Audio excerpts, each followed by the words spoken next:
සාදු සාදු සාදු නමස්කාර වේවා බුදුරුවනට සැමදා බුදු හිමි සරණ යමි. නමස්කාර වේවා ධම්රුවනට සැමදා සදහම් සරණ යමි. නමස්කාර වේවා සංඝරුවනට සැමදා මහා සංඝ සරණ යමි. නමස්කාර වේවා තුනුරුවනට සැමදා තිසරණ සරණ යමි. සාදු සාදු සාදු. අප හැම දෙනාගේ කල්යාණ මිත්‍ර ගුරුදේවෝත්තම පරම පූජනීය පින්වත් ලොකු ස්වාමීන් වහන්සේට අපගේ ගෞරවාදර වන්දනාව වේවා. සාදු සාදු සාදු. පූජනීය මහා සංඝරත්නයන් අවසරයි. වාසනාවන්ත සදහැවත් පින්වතුනේ, අපේ ජීවිතයට ආරක්ෂාව රැකවරණය සලසා ගනු කැමැතිව ඒ උදෙසා තුන්ලෝකාග්‍ර බුදුරජාණන් වහන්සේගේ සද්ධර්මය ඉගෙන ගන්නට ඕන කියන අදහසිනුයි පින්වත් හැම දෙනා මේ සුපින්බර අරුණෝදේම දහම් පද අහන්ට සූදානම් වුණේ. පින්වතුනේ, සාමාන්‍ය කතාවක් තියෙනවා, තමන් හිසට තම අතමය සෙවණැල්ල කියලා. ඒ කතාවේ අර්ථය අපිට අපිමයි කියන එක. එහෙම නැත්නම් ඔබට ඔබමයි කියන එක. පින්වතුනි, මේ ජීවිතය ගැන අපි තේරුම් ගන්න ඕන හරියට මේ වගේ. ජීවිතේ ග්‍රහයක් නම්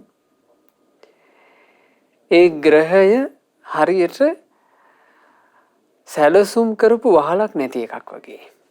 සාමාන්‍යයෙන් අපිට ලැබෙන ජීවිතේ සැලසුම් කරපු වහලක් නැති ගෙදරක් වගේ. වහල හරියට නැහැ, පිළිවෙලකට නැහැ. වහලක් පිළිවෙලකට නැත්තම්, පිළිවෙලකට වහල නැතිකොට ඒ ගෙදරට ආරක්ෂාවක් නැහැ. ඒ ගෙදර සැනසුමක් නැහැ. ඒ ගෙදර සුවයක් නැහැ. සාමාන්‍ය ජීවිතත් ඔය වගේ. හරියට වහල නැති ගෙවල් වගේ. කරදර, පීඩා, කංකටොළු, දුක් මේවත් එක්ක, සුසුම් හෙලීම් එක්ක, මහා සංතාප එක්ක මේ ජීවිතය යනවා. මේ ජීවිතයට රැකවරණේ කියන එක පින්වතුනි අපි හදාගන්න ඕන.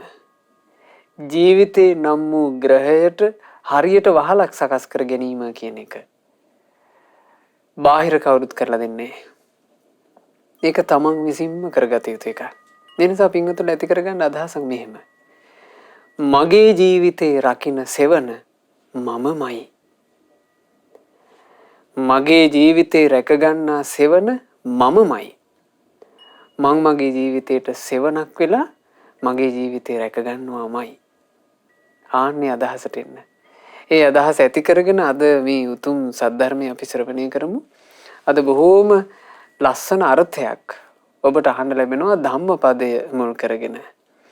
අද ධර්මදේශනාවට දායකත්ව දරනවා ඉතාලියේ රෝම නගරයේ පදිංචි පින්වත් චන්දිමා පෙරේරා මහත්මිය විසින් එතුමියගේ නොවැම්බර් මාසයේ 12 වෙනිදාට යෙදෙන ජන්මදිනය නිමිති කරගෙන නිදුක් නිරෝග සුවය සියලු යහපත තමන්ගේ ජීවිතයට සැලසේවා කියන ප්‍රාර්ථනාවෙන්, ඒ පුණ්‍ය ප්‍රාර්ථනාවෙනුයි ධර්ම දාණය අද සිද්ධ කරන්නේ. පින්වතුනි, මේ ජීවිතය ගැන ඊටාම සුන්දර අර්ථයක් භාග්‍යවත් බුදුරජාණන් වහන්සේ ධම්මපදයේ 11 වෙනි යමක වර්ගයේ 11 වෙනි ගාථා රත්නයේදී බුදුරජාණන් වහන්සේ වදාළා. ඒ ගාථාව අපි සජ්ජායනා කරමු. පින්වතුන්ලාට මේ ගාථාව තිරේ දර්ශනය වෙනවා. එතකොට පින්වතුන්ලා මාත් සමගම මේ ගාථාව මිහිරට බොහොම ප්‍රසාදයෙන් සජ්ජායනා කරන්න භාග්‍යතුන් වහන්සේ මෙසේ වදාළා.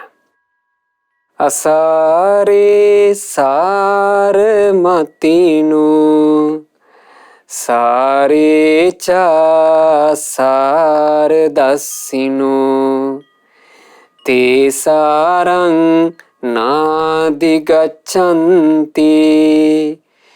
මිච්ඡා සංකප්ප ගෝචරා ලොවේ නිසරු දේවල් ගැන සිතනා විට සරු දේ ලෙස සාරවත් දහම් මාවත දකිනා විට නිසරු විලස වැරදි අදහසට ගොදුරුව ඇත්ත නොදකිනා වුනට සරු වූ ඒ අමා නිවන නැත කිසිදා හමුවන්නේ.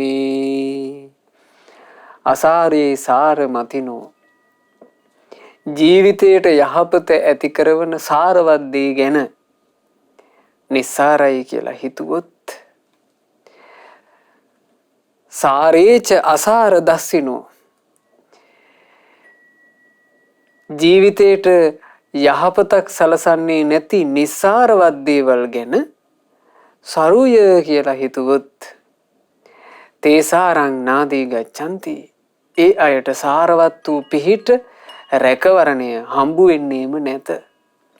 මිච්ඡා සංකප්ප ගෝචරා ඒ අයගේ කල්පනාව වැරදුනා. ජීවිතය සම්බන්ධයෙන් ඒගොල්ලෝ ඇති කරගත්ත කල්පනාව සම්පූර්ණයෙන් වැරදුනා. වැරදි පාරකට වැටුණා. තමන් ජීවිතේ වැරදි පාරකට දාගත්තා නම් වැරද්දමයි වෙන්නේ.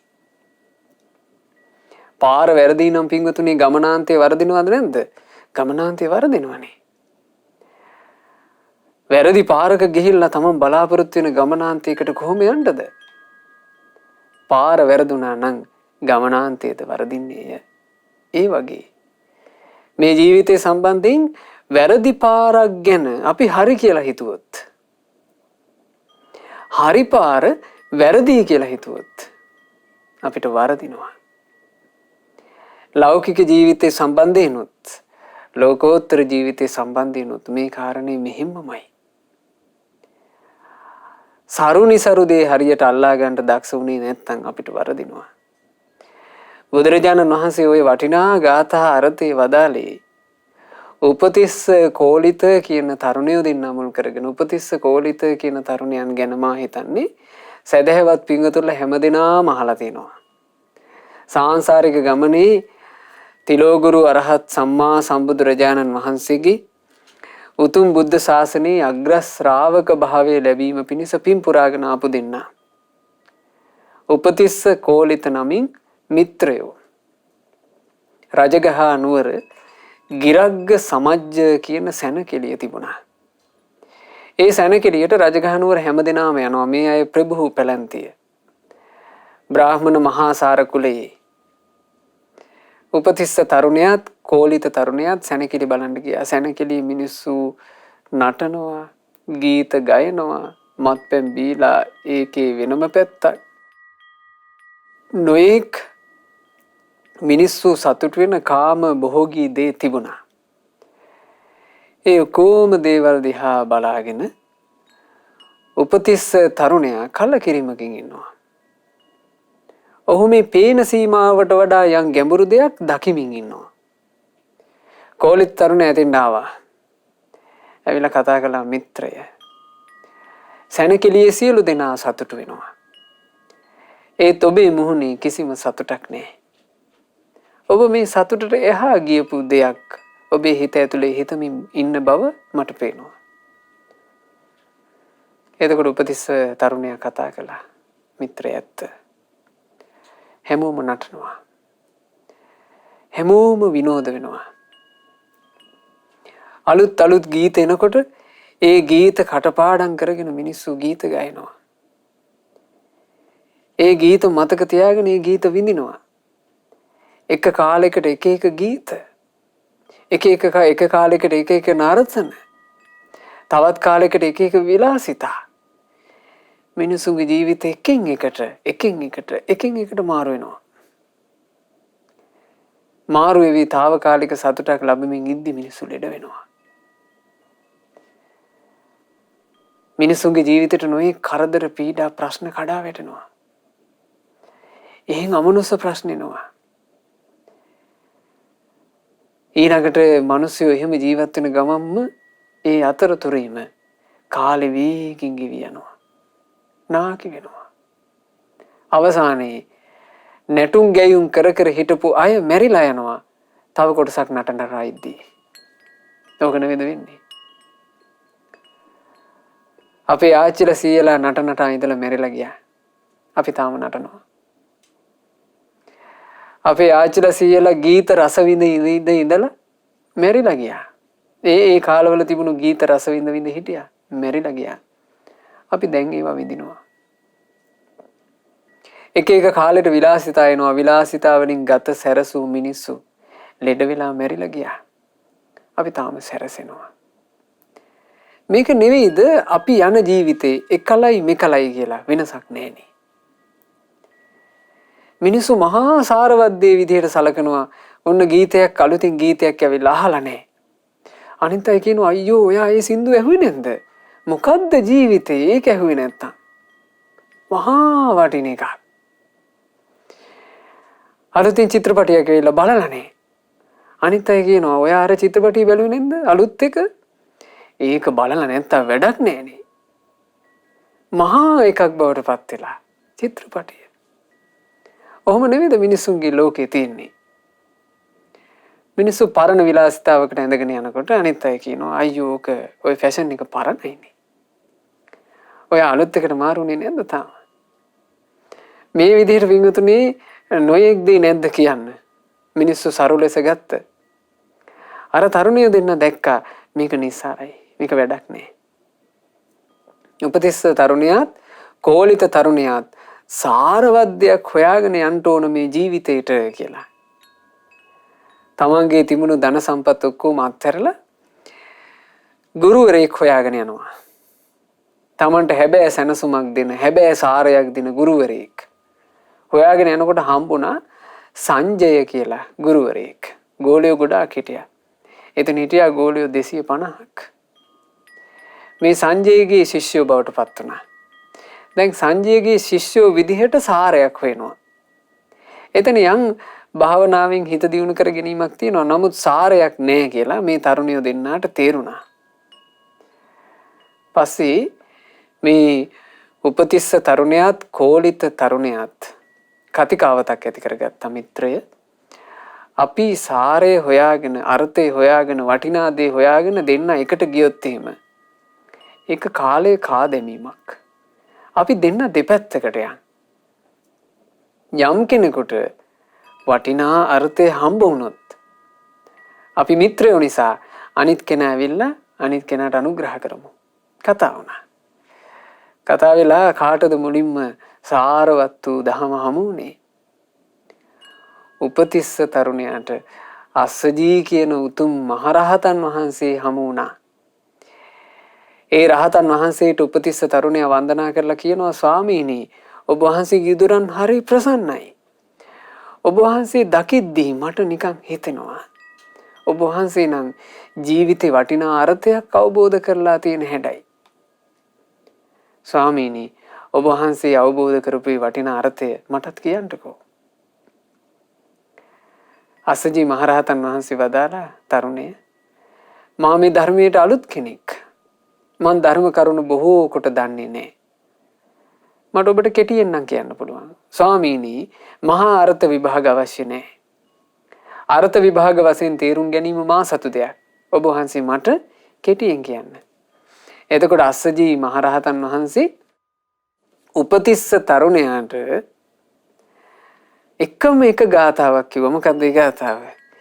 යේ ධම්මා හේතු පබවා තේ සංහේතු තථාගතෝ ආහ තේ සංචයෝ නිරෝධෝ එවං වාදී මහා සමනෝ හේතුන්ගෙන් උපදින යම්තාක් දෙය ඇද්ද මෙලොවේ ඒ හේතුන් පිළිබඳ වදහලසේක තථාගතයානු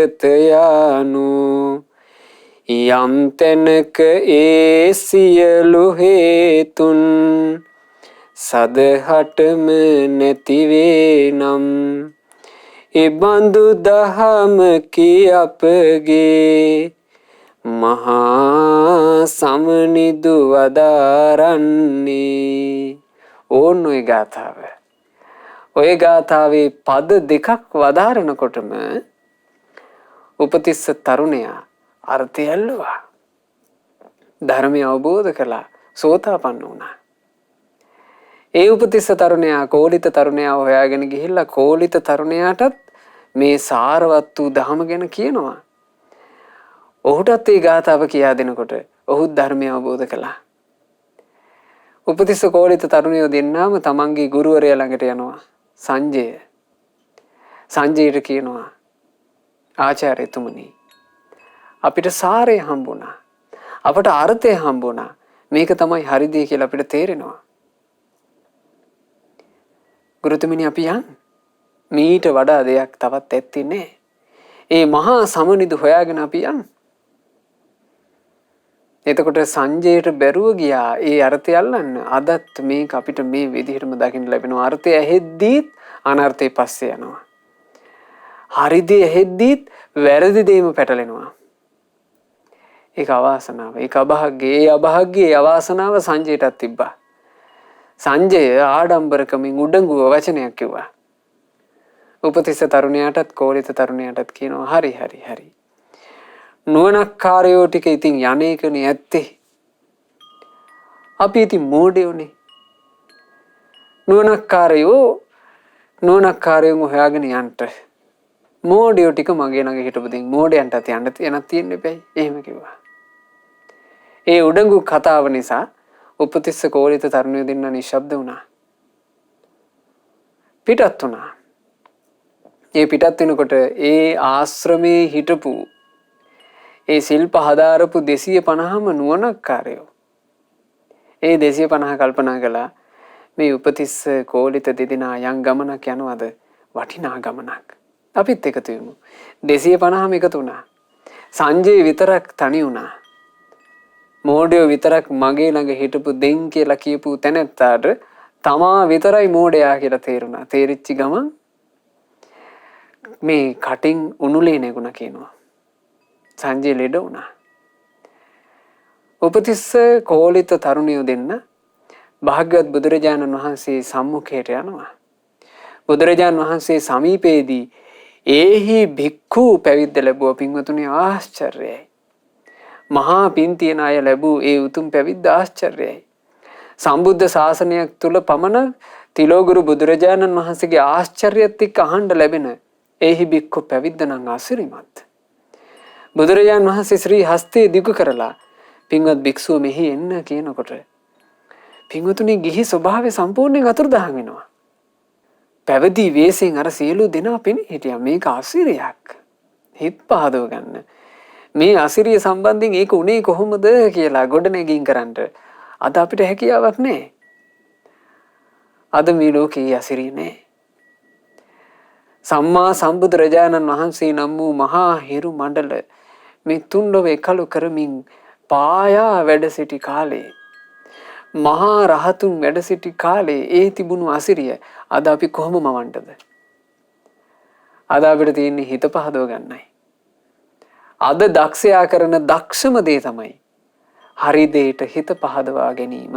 මතක තියාගන්න. නොතේරෙන අයට කියලා දෙන්න. අද දක්ෂේ කරගන්න වටිනම දේ පින්වතුනි හරි දෙයට හිත පහදවා ගැනීම. අද කාලේ හරි දේ අනුගමනය කරනවා කියන එක අතිශය දුෂ්කරයි. එහෙව් එකේ අඩු ගානේ හරි දේ මෙයයි කියලා හිත පහදවන්න පුළුවන් නම් ඒකත් දක්ෂකමක්. ඒක මේ යුගයට නම් විශාල දක්ෂකමක්. අපිට පේනවනේ හරි දේ ගැන කතා කරද්දිත් හරි දෙයට හිත පහදව ගන්න බැරි පිරිස කොච්චරක් ඉන්නවද කියලා. ඒ නිසා හිත පහදව ගන්න දක්ෂ වෙන්න. ඒහි බික්කු පැවිද්දෙන් පැවිදි උපසම්පදාව ලැබුවා. උපතිස්ස තරුණයා සාරිපුත්ත මහරහතන් වහන්සේ බවට පත් වුණා. කෝලිත තරුණයා මහා මොග්ගල්ලාන මහරහතන් වහන්සේ බවට පත් වුණා. සම්බුද්ධ ශාසනයේ අග්‍ර ශ්‍රාවකයන් වහන්සේලා. සරුදේ අඳුන ගත්තොත් හරියට ඒ ජීවිතේ සාර්ථක වෙනවාමයි. බුදුරජාන් වහන්සේ අර්ථය වදාළේ මෙන්න මෙහෙම. සාරංච සාරතෝ ඤත්වා අසාරංච අසාරතෝ තේසාරං අධිගච්ඡන්ති සම්මා සංකප්ප ගෝචරා. සරුදය සරු ලෙස දැනගෙන නිසරුදයද හඳුනාගෙන සාරවත් දහම් මාවත දකිනා විට සරු විලසින් නිවැරදි දැකුමින් යුතු වී ඇත්ත දකින විට ඔවුනට සරුවේ අමා නිවන හමු වෙනවාමයි නිසැකව. නිසැකව මේ අයට හරියනවා. හරි දේ හරි විදිහට අඳුනා ගන්න දක්ෂ වුණොත්, වැරදි දේ වැරදි කියලා අඳුනා ගන්න දක්ෂ වුණොත් නිසැකවම හරියනවා. ඒ නිසා ජීවිතේ හරිම වටින පණිවිඩයක් ඔබ හිතට අරගත යුතු දේ. පින්වතුනි, අපි හරි දේ හඳුන ගන්න ඕන. හරි දේ කුමක්ද? හරි දේ යනු මේ ලොවට මහා කාරුණික භාග්‍යවත් බුදුරජාණන් වහන්සේ විසින් දේශනා කරන ලද පරම සත්‍යයි. ඊට වඩා හරි දෙයක් මේ ලෝකේ නැහැ.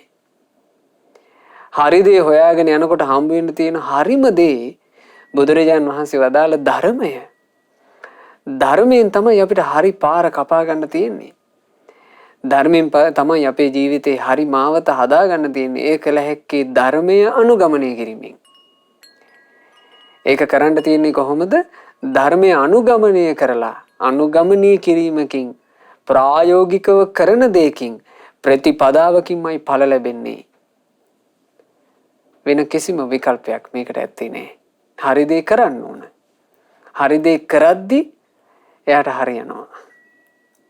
වැරදි දේ අඳුන ගන්න ඕන. වැරදි දේ බැහැර කරද්දි එයාට හරියනවා. ජීවිතය සම්බන්ධයෙන් ඔය අර්ථය හදවතේම තැම්පත් කරගන්න. මං හරි දේ කළොත් මට හරියනවා. මං වැරදි දේ බැහැර කරොත් මට හරියනවා. මං හරි දේ නම් කරන්නේ. මං වැරදි දේ බැහැර කරනවා නම් මට කවදාවත් වරදින්නේ නැහැ. අන්න ඒක හොඳට හදවතේ තියාගන්න.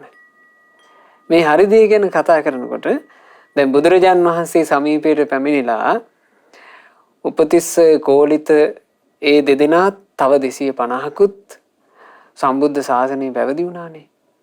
සංජයගේ ආශ්‍රමයේ හිස් වුණානේ. ශිෂ්‍යෝ නැතුව ගියානේ. රජගහ නුවරම කැළඹුණා. රජගහ නුවර පිරිස පින්වතුනි කතාවක් ඇතුවා. ලාභ සත්කාර ආදියට ඊර්ෂ්‍යා කරන භාග්‍යතුන් වහන්සේට සත්කාර සම්මාන ලැබෙනකොට ඊර්ෂ්‍යා කරන බමුණෝ ටික කතාවක් ඇදුවා. ආගතෝකෝ මහා සමනෝ මගදානං ගිරිබ්බජං. දැක්කාද උඹලා? අර මහා ශ්‍රමණයා රජගහ නුවර කඳුවලළු අතරින් මතුණා. සංජය කෝණයත්වාන සංජයගේ පිරිස ඩැහැගෙන ගියා. කිංසුදානි නයසිතු තව කවුරු ඩැහැගෙන යයිද දන්නේ. එහෙම කියන්න පටන් ගත්තා. මේ භික්ෂූන් වහන්සේලා විශාල පිරිසක් බිහි වෙනකොට බුද්ධිමත් තරුණයෝ පැවිදි වෙනකොට ඔහොම කතා හැදුවා ඒ කාලේ. දැන් අපේ ගුරු දේවෝත්තම පින්වත් ලොකු ස්වාමීන් වහන්සේ මහමෙවුනාව භාවනා අසුභව බිහි කරලා උතුම් ශ්‍රී සද්ධර්මයේ දේශනා කරනකොට නුවණ තියෙන තරුණ තරුණියෝ එකතු වුණානේ. ඇතැම් ස්වාමීන් වහන්සේ ඇතැම් පිරිසක් ස්වාමීන් වහන්සේලා බවට පත් වුණා. ඇතැම් පිරිසක් නිතර නිතර සිල් සමාදන් වෙන්න පටන් ගත්තා. භික්ෂුන් වහන්සේලා විශාල ප්‍රමාණයක් බිහි වෙනකොට කතාවක් හැදුවේ නැද්ද? මේ විදිහට ගියොත් එහෙම තරුණ පරපුර විනාශ වන්නේ. මේ කැම්පස් යන කොල්ලොත් බණ අහන්න යනවා. කැම්පස් යන කොල්ලෝ බණ ඇහුවොත් එහෙම ඒ කොල්ලන්ගේ ඔළුව විනාශ වන්නේ. කතන්දර හදනවා. අදටත් එහෙමනේ. ඉතින් ඒ කාලෙත් ඒක තිබුණා. එතකොට භික්ෂුන් වහන්සේලා බුදුරජාණන් වහන්සේ ළඟට ඇවිල්ලා ඕක කියනවා ස්වාමීනි භාග්‍යතුන් වහන්සේ මෙහෙම කතාවක් දැන් යනවා. හැමෝම කියනවා තව කවුරු දැහැගෙන යයිද දන්නේ නැහැ කියලා. බුදුරජාණන් වහන්සේ වදාලා එහෙනම් මහණෙනි එහෙම කියනකොට ඔබ මෙහෙම කියන්න. නයන්ති වේ මහා වීරා සද්ධම්මේන තථාගතා ධම්මේන ණයමානානං කා උසුයා විජානතා. ඒ මහා වීරයන් වහන්සේ නෙවෙයි අපිව කැඳවා ගත්තේ. ධර්මයයි අපට කැඳවීම කළේ. ධර්මය අහනකොට ඒ ධර්මයේ විසින් බුද්ධිමතාව ධර්මයේ තුළට කැඳවා ගන්නවා. නුවණ තියෙන කෙනාට බණපදේ ඇහෙනකොට සාරවත් දේ මෙයයි කියලා එයාට තේරෙන්න ගන්නවා. ධර්මයේ විසින් නම් කැඳවීම කරන්නේ කවරෙක් කාටද මේ චෝදනා? කාටද මේ චෝදනා කරන්නේ? අන්න ওই වචනේ කියන්න කිව්වා. ওই වචනේ එතකොට භික්ෂුන් වහන්සේලා කියන්න පටන් ගත්ත පින්වතුනි දවස් 7යි. අර ගොඩනගපු කතන්දරේ නැතුව ගියා. දවස් 7න් ප්‍රශ්න ඉවරුණා. ඒ නිසා කැඳවීම කරන්නේ කුමකින්ද? ධර්මයෙන්. බුදුරජාණන් වහන්සේ දේශනා කළේ තථාගතයන් වහන්සේලා කරන්නේ මාර්ගය කියා දෙන එක. හරි පාර මෙයයි කියලා පෙන්වලා දෙන එක. උඹේ ජීවිතේට සාර්ථකත්වයේ උදා වෙන්නේ මෙන්න මේ විදිහට කටයුතු කළොත් කියලා දෙන එක. මේවා කුසල් කරපන්. උඹට ජීවිතේ සාර්ථක කරගන්න පුළුවන් කියලා. මේ ලෝකේට මේ සාංශාරික ගමනේ යන සත්වයාට කියා දෙන්නේ කවුද? මහා කාරුණික බුදුරජාණන් වහන්සේය. ඔය දේ කරන්න එපා. ඔය දේ කරොත් ඔය අකුසලයේ නිසා නුඹේ ජීවිතේ අනතුරේ වැටෙනවා කියලා කවුද ලෝකෙට කියා දෙන්නේ? මහා කාරුණික සම්මා සම්බුදුරජාණන් වහන්සේ. හැබැයි මේ බුදුරජාණන් වහන්සේ කරන්නේ මඟ පෙන්වීම. මාර්ගයේ පෙන්වීම මිසක් බුදුරජාණන් වහන්සේ මේ මාවතේ ඇදගෙන යන්නේ නැහැ. හැබැයි නොඑක ආකාරයෙන් ශාස්ත්‍රුන් වහන්සේ ධර්මයේ විස්තර කර එක එක පරයයන් වලින් දේශනා කළා. මේක තමයි සරුදී මේක අල්ලගන්න කියලා. බුදුරජාණන් වහන්සේ ළඟට එක අවස්ථාවක ගණිතේ කරපු ගණිතේ ගුරුවරයෙක් මුග්ගල්ලාන කියලා ගණන් සර් කෙනෙක් ආවා. මේ මුග්ගල්ලාන පැමිණිලා බුදුරජාණන් වහන්සේට කියනවා ස්වාමීනි භාග්‍යතුන් වහන්සේ සාමාන්‍යයෙන් ඕනම කටයුත්තකට පිළිවෙලක් තියෙනවා. ස්වාමීනි දැන් ඔබ වහන්සේ මේ වැඩ ඉන්න පූර්වාරාමේ මෙහි තියෙන මේ බිල්ඩින් මේ ලොකු ගොඩනැගිලි යම් මූලික පිළිවෙලකට හදපු එකක්. මුලින් ෆවුන්ඩේෂන් එක දාලා ඊට පස්සේ බිත්ති ගොඩනගලා මේක යම් හදන පිළිවෙලක් තියෙනවා ස්වාමීනි. ඒ පිළිවෙලට කටයුතු කිරීමෙන් තමයි සාර්ථක ගොඩනැගිල්ල හදාගන්න ලැබෙන්නේ. ආරක්ෂාවක් තියෙන හොඳ ගොඩනැගිල්ලක් එතකොට හැදෙනවා. අපි හිතුමනාපෙට ඔහේ ගහලා දැම්මොත් එහෙම ඒක කඩාගෙන වැටෙනවා. ඒක කිසි ආරක්ෂාවක් නැහැ. ඊළඟට ස්වාමීනි අපේ ළඟට ශිෂ්‍යයෝ ඉගෙන ගන්න ආපුවම අපි ගණිතය උගන්වනවා. අපි උගන්වන්නේ පුංචි එකේ ඉඳලා. එකවරක්, දෙවරක්, තුන්වරක්, හතරවරක් අපි එහෙම උගන්වන්නේ. පිළිවෙලක් තියෙනවා. ස්වාමීනියෝ බමුණන්ගේ අනිත් ශිල්ප ගත්තත් පිළිවෙලක් තියෙනවා උගන්වන්න. මම මේ අහන්නේ මේක ඔබ වහන්සේගේ ශාසනෙත් පිළිවෙලින් කරන යම් වැඩ පිළිවෙලක් තියෙනවාද? බුදුරජාණන් වහන්සේ ඒ මොග්ගල්ලාන කියන ගණන් සර්ට මේ සම්බුද්ධ ශාසනය අනුගමනය කළ යුතු ප්‍රතිපදාව හරි ලස්සනට කියලා දුන්නා. පළවෙනිට මැති කරගන්න ඕනේ ශ්‍රද්ධාව කිව්වා. ශ්‍රද්ධාව නැත්තම් මේකේ මොකවත් නැහැ. සදහැසිත ඇති කරගෙන සම්බුදුරජාණන් වහන්සේගේ වචනයට අනුවම මං කටයුතු කරනවා කියලා ඒ හිත උපදවා ගැනීම තමයි එක. ඊට පස්සේ එයා හදා ගන්න ඕන තමන්ගේ ජීවිතේ ගුණ වැඩෙන භූමිකාව. ගුණ වැඩෙන භූමිකාව මොකද්ද? සීලය. සීලය කියලා කියන්නේ ගුණ ධර්ම වැඩෙන පොළව. පළවෙනි එක ශ්‍රද්ධාව. ශ්‍රද්ධාව මත පිහිටා ගොඩනගිය යුතු භූමිය සීලය. සීලය ගොඩනගා ගත්තට පස්සේ එයා තමන්ගේ ජීවිතේ රැක ගන්න උවමනා කරන ගුණ ධර්ම උපදව ගන්න ඕන. ඉන්ද්‍රිය සංවරය, සති සම්පජඤ්ඤය, ආහාරයේ ප්‍රමාණය දැන වැළඳීම, ඊළඟට නිදි වරාගෙන කැප වෙලා බණ භාවනා කරන එක, හිතට අකුසල ආදී එනකොට අකුසල් දුරු කර කර වාසය කරන එක, හිතේ කුසල් දියුණු කර කර ආරක්ෂා කර කර වාසය කරන එක. මේවා එයා ටික ටික ගොඩනගා ගන්න ඕන. එසේ ගොඩනගා ගන්නකොට පහ වූ නීවරණ ඇති හිතක් උපදිනවා. කාමච්ඡන්දයට, ව්‍යාපාදයට, තීන මිද්දයට, උද්ධච්ච කුක්කුච්චයට, විචිකිච්ඡාවට දුවන්නේ නැති හිතක් හැදෙනවා. ඒ හිතෙන් එයාට පුළුවන් සමාධියක් උපදින්න. ඒ උපදව ගන්න සමාධිය මත හොඳට ප්‍රඥාව වඩනකොට ප්‍රඥාව දියුණු වෙලා නිවන අවබෝධ වෙනවා කියලා බුදුරජාණන් වහන්සේ දේශනා කළා. ඕකනේ පිළිවෙල. ওই පිළිවෙල ඔබට කියව ගන්න පුළුවන්, ඉගෙන ගන්න පුළුවන් ගණක මොග්ගල්ලාන සූත්‍රයේ. බුදුරජාණන් වහන්සේ ওই කාරණේ කියා දුන්නා. හරි සන්තෝසයි මේ ගණන් සර්ට. මොග්ගල්ලාන කියනවා ස්වාමීනි හරි ලස්සනයිනේ. මනාව වැඩපිළිවෙල තියෙනවා. නිවන කියලා පරම ශාන්තියකුත් තියෙනවා. නිවන පෙන්නන ඔබ වහන්සේත් ඉන්නවා. එහෙමනම් මෙතන මේ ඉන්න සියලු භික්ෂූන්, දැන් ඒ වෙද්දි පූර්වාරාමයේ සෑහෙන භික්ෂූන් පිරිසක් හිටියා. මොග්ගල්ලාන කියනවා මෙතන මේ ඉන්න සියලු භික්ෂූන් එහෙනම් නිවන අවබෝධ කරපු අය වෙන්න ඇති.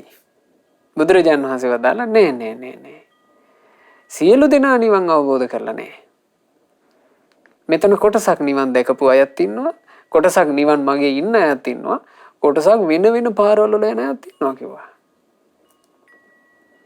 එතකොට මොග්ගල්ලාන කියනවා ස්වාමීනි ඔබ වහන්සේ කියන්නේ පුදුම කතාවක් නේ. පාරක් තිබේ නම්, සුන්දර ගමනාන්තයකුත් තිබේ නම්, පාර පෙන්වන කෙනෙකුත් සිටී නම් එහෙම කොහොම වෙන්නද? කොටසක් පාරේ යන්ටත් කොටසක් පාරේ නොයන්ටත් හේතුව මොකද්ද? බුදුරජාණන් වහන්සේ වදාළ මොග්ගල්ලාන ඔහෙකින් කවුරු හරි ඇහුවොත් එහෙම සවැත් නුවර ඉඳලා රජගහ නුවරට යන පාර මොකක්ද කියලා. මං රජගහ නුවර දකින්න ආසයි.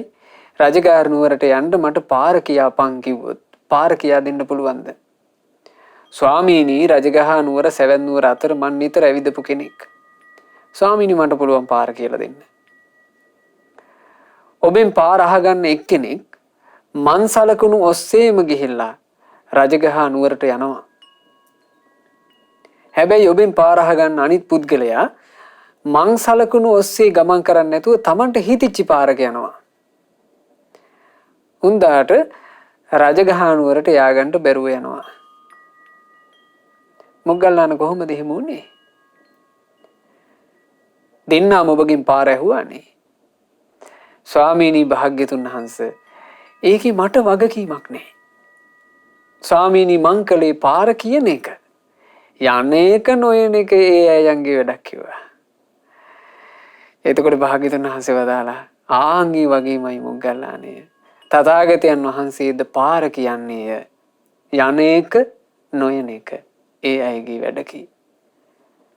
ඒක අපේ ජීවිතේට අපි අරගත යුතුයි. ඉතින් අපි ඒ මාවතේ යනවාද නැද්ද කියන එක අපිට අදාළ එකක්. ඒකයි භාග්‍යතුන් වහන්සේ වදාළේ අත්ත දීපා විහෙරත. තමන්ව දූපත කරගන්නට අත්ත සරණ, තමන්ව සරණ කරගන්නට අනන්‍ය සරණ. ඔබට වෙන සරණක් නැත. තමාව සරණ කරගන්න, තමාව පිහිට කරගන්න, තමාව දූපත කරගන්න කෙනා ඒක හරියටම කරගත්තා වෙන්නේ කොහොමද? ධම්ම දීපා විහෙරත.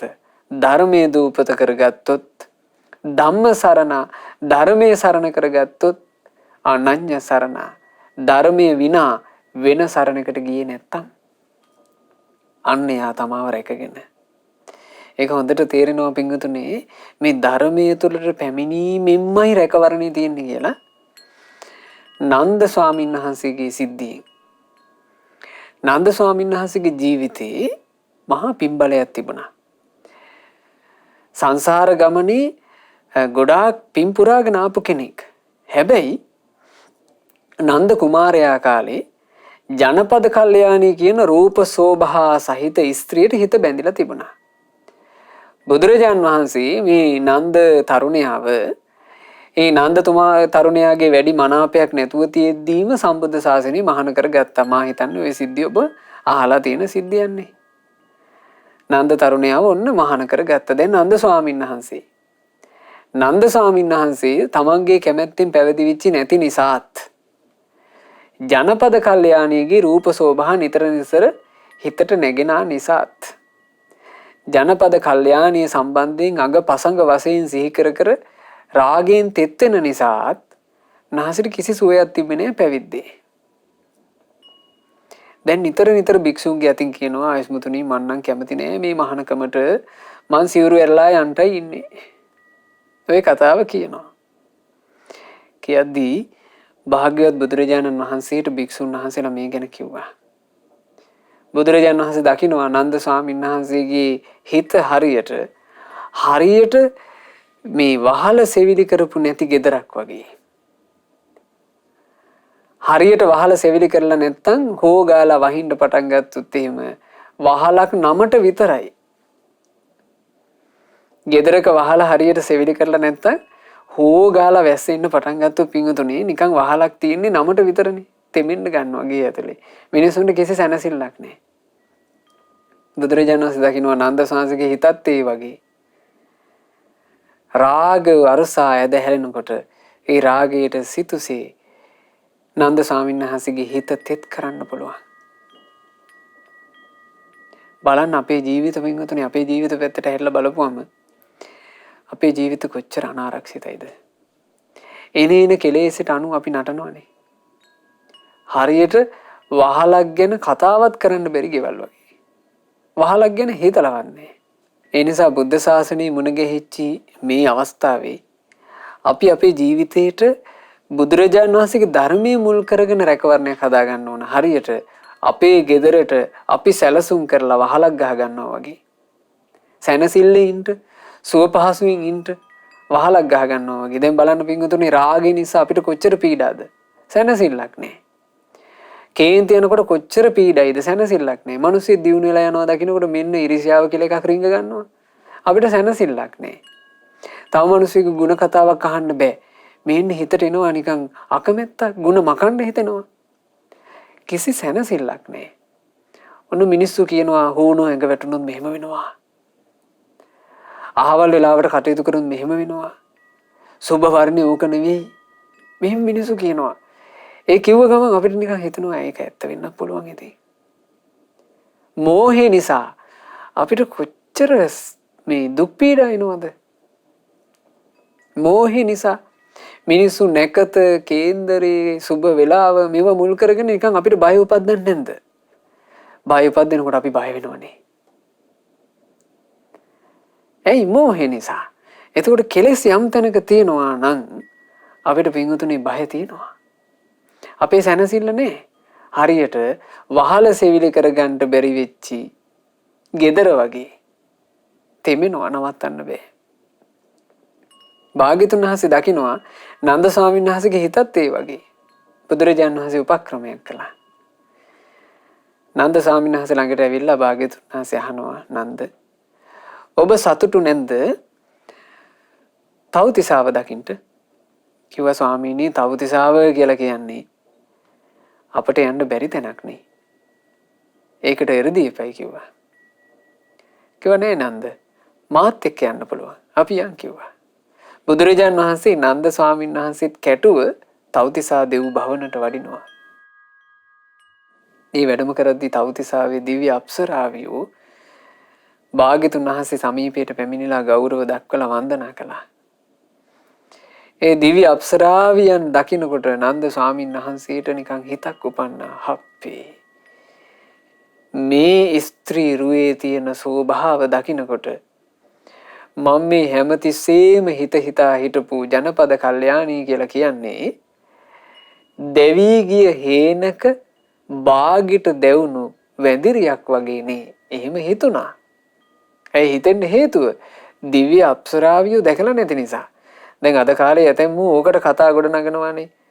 මේ නන්ද ස්වාමීන් වහන්සේට තමන් ආදරය කරපු කෙනා ගැන එහෙම හිතුණාට අපට නම් එහෙම හිතෙන්නේ නැත. අපි මේ සදාකාලිකව බැඳිනු පෙම්වතුන්ය කියලා. අද එහෙම කතා හදනවනේ. ඇයි අද දෙව්දූලා දැකලා නැන්නේ? චිත්ත දමනයක් නැති ඊළඟට හිතේ ශ්‍රද්ධාවකුත් නැති අය. ඔයගේ බුද්ධ ශාසනයේ කතන්දර මුල් කරගෙනත් ඔයගේ බොල් කතා ගොඩ නගනවා. කවදාවත් පින්වතුනි මේ පවිතු දේවල් අනුමෝදන් වෙන්න එපා. ඒවා ගැන ඇත්තනේ කියලාවත් හිතන්න එපා. ඔබේ ජීවිතේ අයහපතක්මයි. මේ අපි ඉගෙන ගන්නේ මේ දහම් කතාවල අපි ඉගෙන ගන්නේ යම් දුර්වලතා ගැන උනත් අපි ඉගෙන ගන්නේ සම්බුද්ධ ශාසනයේ නිවිච්චි ජීවිතයක්නේ. දැන් නන්ද ස්වාමීන් වහන්සේ ගැන අපි මේ කොටස ඉගෙන ගන්නකොට නන්ද ස්වාමීන් වහන්සේ දුර්වලෙක් වුණාට අවසානයේ සියලු කෙලෙස් නසා රහතන් වහන්සේ බවට පත් වුණානේ. සුපූජනීය උත්තමයන් වහන්සේ නමක්නේ. නන්ද ස්වාමීන් වහන්සේට බුදුරජාණන් වහන්සේ ඒ වෙලාවේ කියනවා නන්ද ඔබ කැමති නැන්ද මේ වගේ අප්සරාවියන් 500ක් විතර ලැබෙනවට? එතකොට නන්ද ස්වාමීන් වහන්සේ කිව්වා ස්වාමීනි මේ වගේ අප්සරාවියන් 500ක්. නන්ද ඔබ මනාකොට සීල සමාධි ප්‍රඥා වඩනවා නම් ඒ උදෙසා ඔබ කැප වෙනවා නම් මං ඔබට ඇප වෙනවා.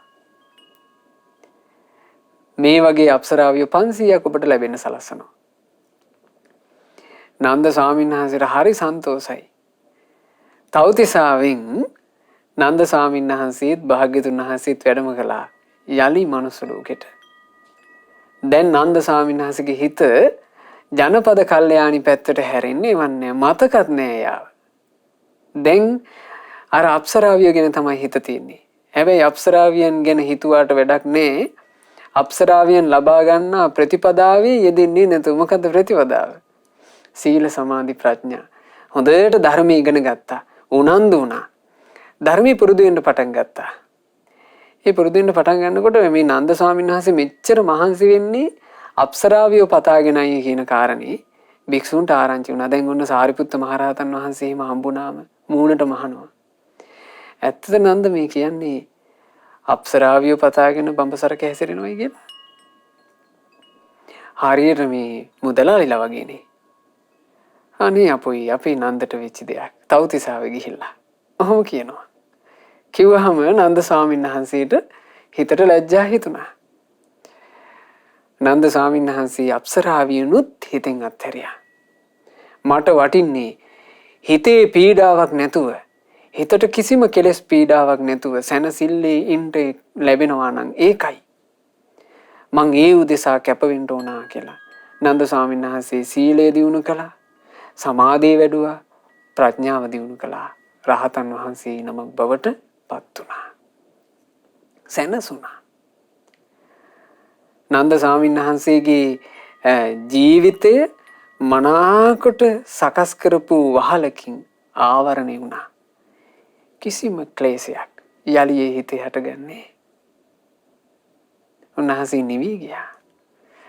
අන්නේ නන්ද මහරහතන් වහන්සේ මුණු කරගෙන බුදුරජාණන් වහන්සේ ධම්මපදයේ යමක වර්ගයේ 13 වෙනි ගාථාව සහ 14 වෙනි ගාථා රත්නය මෙන්න මේ විදිහට දේශනා කළා. පින්වතුනි මාත් සමගම පින්වතුන්ලාත් සජ්ජායනා කරන්න.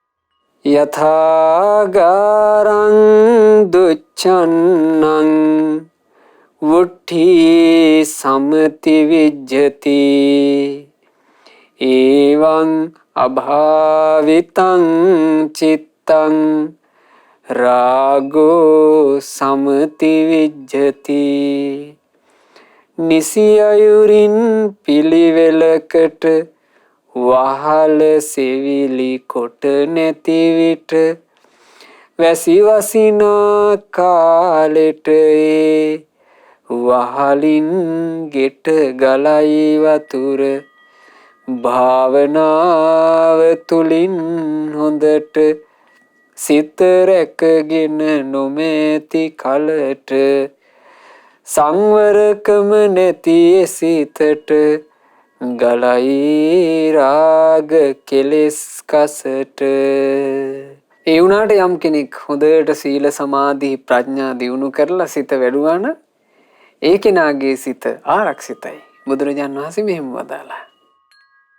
යථාගාරං සුච්ඡන්නං වුට්ඨීන සමති විජ්ජති එවං සුභාවිතං චිත්තං රාගෝන සමති විජ්ජති.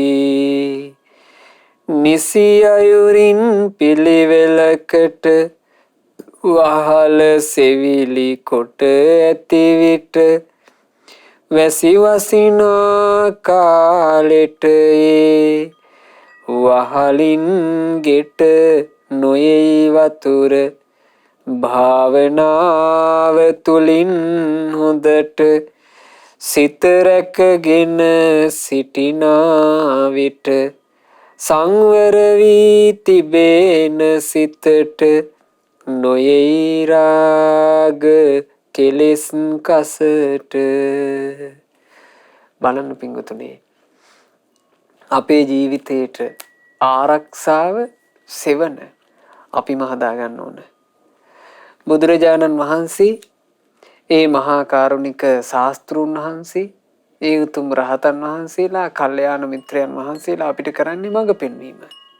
අපි කැප වෙලා අපේ ජීවිතයට ආරක්ෂාව සෙවන රැකවරණය හදාගන්න ඕන. ඉතින් අපිට සම්බුද්ධ ශාසනය මුණ ගැහිච්ච ජීවිතයක්. ඒ මුණ ගැහුණු ජීවිතේ බුදුරජාණන් වහන්සේගේ ධර්මය තුලින් අපිට බොහෝම ලස්සනට පුළුවන් ජීවිතයට ආරක්ෂාවක්, රැකවරණයක්. එහෙම නැත්නම් ජීවිතේ නම් වූ ග්‍රහයට හොඳ වහලක් හදාගන්න. එනිසා පින්වතුන්ලා හැම දෙනා උත්සාහවත් වෙන්න. හිතක් ඇති කරගන්න.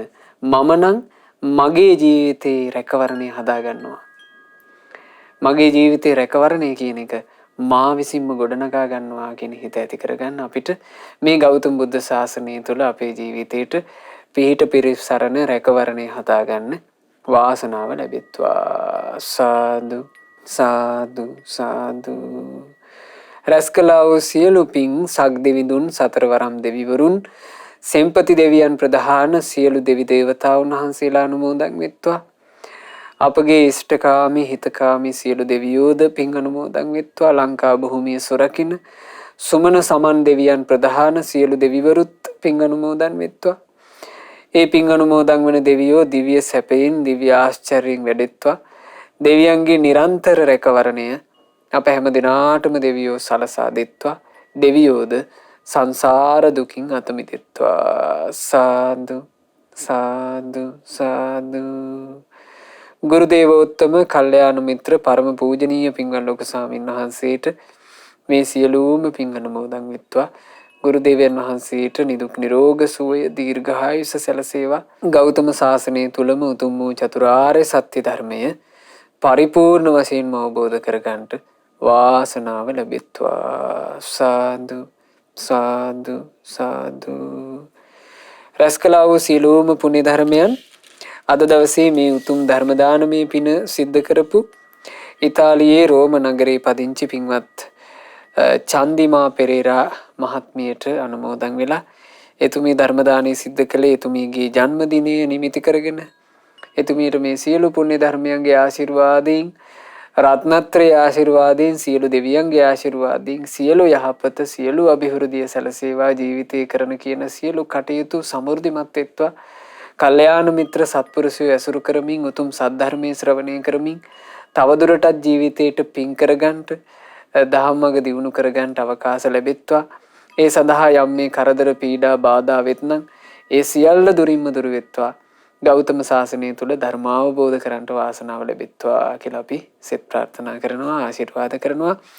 එතුමියගේ මිය පරලෝ යන්ට යෙදුනා වූ ආදරණීය දෙමාපියන්ට සියලු පින් අනුමෝදන් වෙලා දෙමාපියන්ගේ පරලෝ ජීවිතේ සැපෙන් සැපේටුම්පත් වෙත්වා. තමන්ගේ නමින් මිය ගියා වූ සියලු ඥාතීන්ට පින් අනුමෝදන්ව ඒ ඥාතීන්ගේ පරලෝ ජීවිත සැපේටපත් වී ඊතා ඉක්මන් භවයකදීම සසර දුකින් නිදහස් වීමේ වාසනාව ලැබෙත්වා කියන ප්‍රාර්ථනාවෙන් පින් අනුමෝදන් කරන්න. සීතා රූපා රේණුකා සහ දේවිකා යන සහෝදරියන්ට මේ සියලු පින් අනුමෝදන් වෙත්වා. ඒ වගේම මේ ධර්ම දානමය පින්කම පවුලේ සෑම සියලු දෙනාට මේ සියලුම පුණ්‍ය ධර්මයන්ගේ අනන්ත පුණ්‍ය ආශිර්වාද බලයෙන් උතුම් සත්පුරුෂ ඇසුර ලැබීම පිණිසම වාසනාව ලැබෙත්වා කියන උතුම් පුණ්‍ය ප්‍රාර්ථනාවයි ඉතාලියේ රෝම නගරයේ පදිංචි චන්දිමා පෙරේරා මහත්මිය විසින් එක් කරන්නේ. ඉතින් එතුමියට එතුමියගේ පවුලේ සියලු දෙනාට සහෝදර සහෝදරියන්ට මේ සියලුම පින් අනුමෝදන් වෙලා ජීවිතයේ සියලු කටයුතු ਸਰව ප්‍රකාරයෙන්ම සාර්ථක වෙත්වා. රැකී ආරක්ෂා ආදී දූදරු මුණුපුරු මිනිපිරියන්ගේ අධ්‍යාපන කටයුතු ආදී සෑම සියලු දේ ਸਰව ප්‍රකාරයෙන් සාර්ථක වෙත්වා. ධර්ම දානයේ සිදු කරපු පින්වතුන්ලාටත් ශ්‍රද්ධා මාසික ධර්ම දාන සමාජික පින්වතුන්ලාටත් ශ්‍රද්ධා කාර්ය මණ්ඩලයේ සියලු දෙනාටත් ඒ වගේම සුපින්වත් ඔබ හැම දෙනාටත් තෙරුවන් සරණින් සියලු දෙවි රැකවරණින් සියලු යහපත සැලසේවා. ගෞතම සාසනය තුළ තමන්ගේ ජීවිතයට රැකවරණය පිහිට හදාගෙන චතුරාර්ය සත්‍ය ධර්මය අවබෝධ කරන්න හැම දිනාට වාසනාව ලැබෙත්වා. හැම දිනාටම තෙරුවන් සරණයි. නමෝ බුද්ධාය. මෙවැනි වටිනා ධර්ම දේශනා ශ්‍රවණය කිරීමට ශ්‍රද්ධා ඩේලි YouTube චැනලය සබස්ක්‍රයිබ් කරන්න.